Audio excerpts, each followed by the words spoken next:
Alors bonjour, ici Isabelle Tremblay, professeure de comptabilité.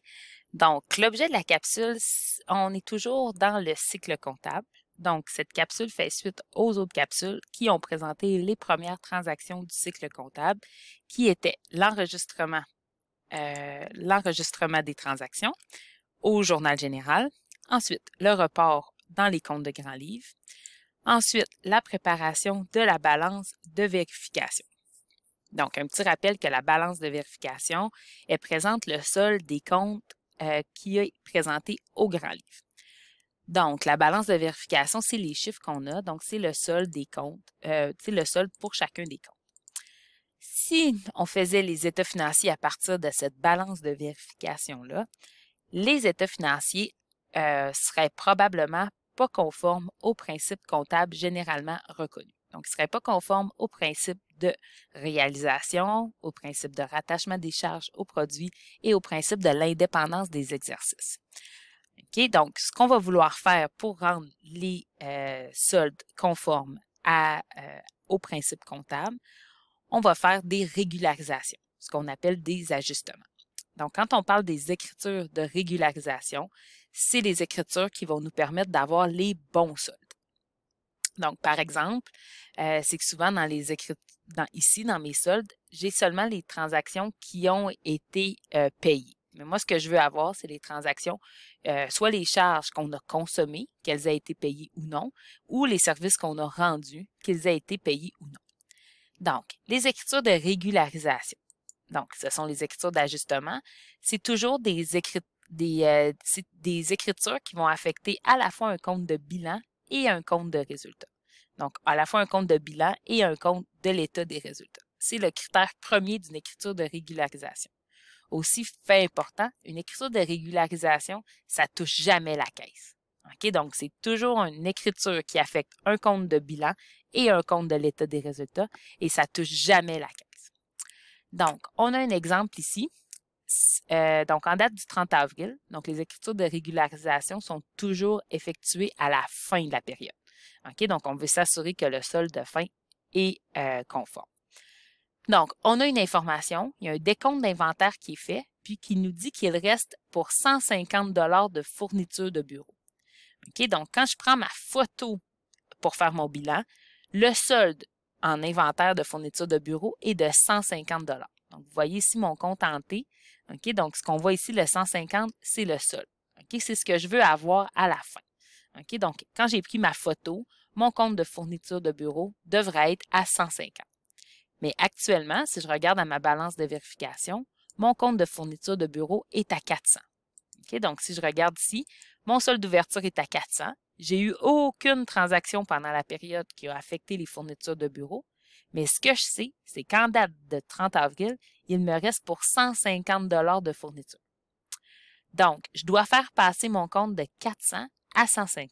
Donc, pour avoir un solde de 150, je dois venir le diminuer de 250. Donc, si je veux diminuer mes fournitures de bureau, je dois venir les créditer. Donc, ici, je vais venir créditer pour 250 pour avoir un solde de 150. Si j'ai crédité les fournitures de bureau, je dois débiter un autre compte. Et l'autre compte, c'est le 250 $ ici que je vais ajouter à ma charge de fourniture de bureau utilisée. OK? Donc là, maintenant, je vais avoir un débit de 250 et un crédit de 250. Ce 250 $ de fourniture de bureau, lui, il représente l'utilisation des fournitures de bureau que j'ai fait. Donc, j'avais 400 $ de fourniture de bureau au début. J'en ai consommé pour 250. Donc, à la fin, il m'en reste pour 150. Donc, l'écriture de régularisation a permis de venir ajouter ma charge de fourniture de bureau utilisée de 250 pour comptabiliser la consommation des fournitures de bureau. OK? Donc, à la suite de cette écriture-là, mon chiffre de 150 est conforme au principe de rattachement des charges au produit. Donc, j'ai comptabilisé les charges qui m'ont permis de gagner un revenu. Donc, je comptabilise mon écriture de régularisation, qui est toujours en date de ma fin d'exercice. Donc, dans ce cas-ci, c'est le 30 avril. Je comptabilise mon débit, donc mes fournitures de bureau utilisées, que je débite pour 250. Je crédite mon compte de fourniture de bureau de 250. Je reporte ces montants-là à mes comptes de grands livres. Donc ici, j'ai mon compte d'actifs. Ici, j'ai mon compte de charges. Donc, j'ai refait mes écritures de régularisation. Donc, maintenant, j'ai des nouveaux soldes. Donc, maintenant, je vais produire ma balance de vérification régularisée qui est ici. Donc, dans cette balance de vérification régularisée, j'ai mon solde de fourniture de bureau est maintenant rendu à 150, puis mon compte de fourniture de bureau utilisé présente une charge de 250. Donc, encore une fois, ma balance de vérification régularisée est effectuée avec les soldes au grand livre. Okay? Donc, les soldes de chacune des transactions. Donc, à la suite de ça, mon débit est égal à mon crédit. Quand ma balance de vérification régularisée est effectuée, ensuite, je peux faire les états financiers. Okay? Donc, les états financiers, comme on l'a vu, donc, je vais pouvoir venir produire mon état des résultats, mon état des bénéfices non répartis et mon bilan. Donc, qu'est-ce que je vais mettre à mon état des résultats? Ce sont mes comptes temporaires, donc les comptes que j'ai ici. Donc, ici, je vais mettre mes produits, je vais mettre mes charges, mes produits moins mes charges, ça me donne mon bénéfice net. Donc là, ici, c'est un exemple assez simple.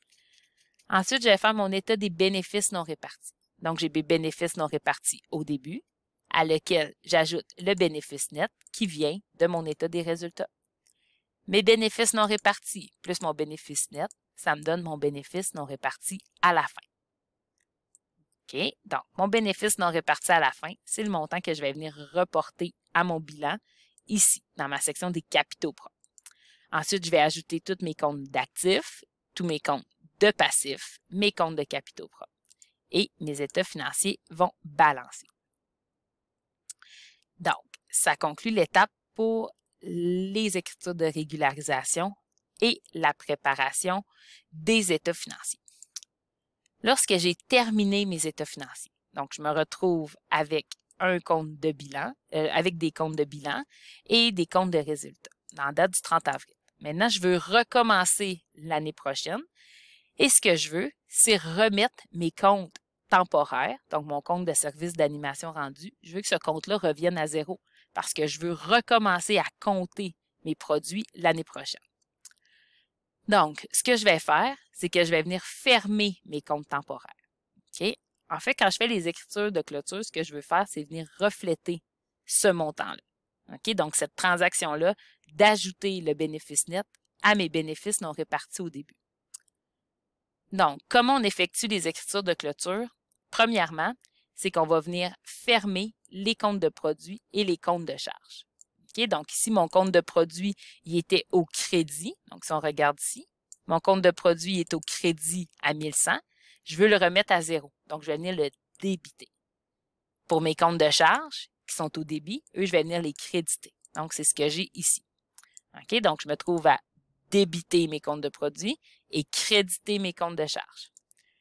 La différence entre mes produits et mes charges, c'est le montant du bénéfice net. Donc, vous voyez ici, le 400 $, c'est le montant du bénéfice net.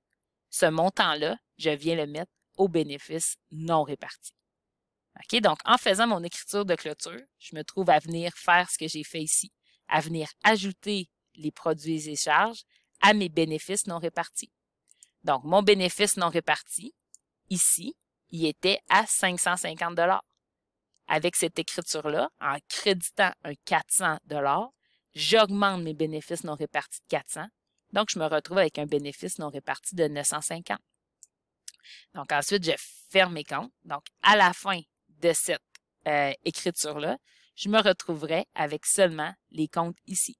Tous les comptes qui sont en vert seraient remis à zéro et mon bénéfice non réparti serait de 950. Donc, maintenant, je pourrais repartir une nouvelle année. Donc, c'est ce qui conclut les étapes du cycle comptable. L'avantage d'avoir une capsule vidéo, c'est que vous pouvez reculer, recommencer et me réécouter. Au plaisir!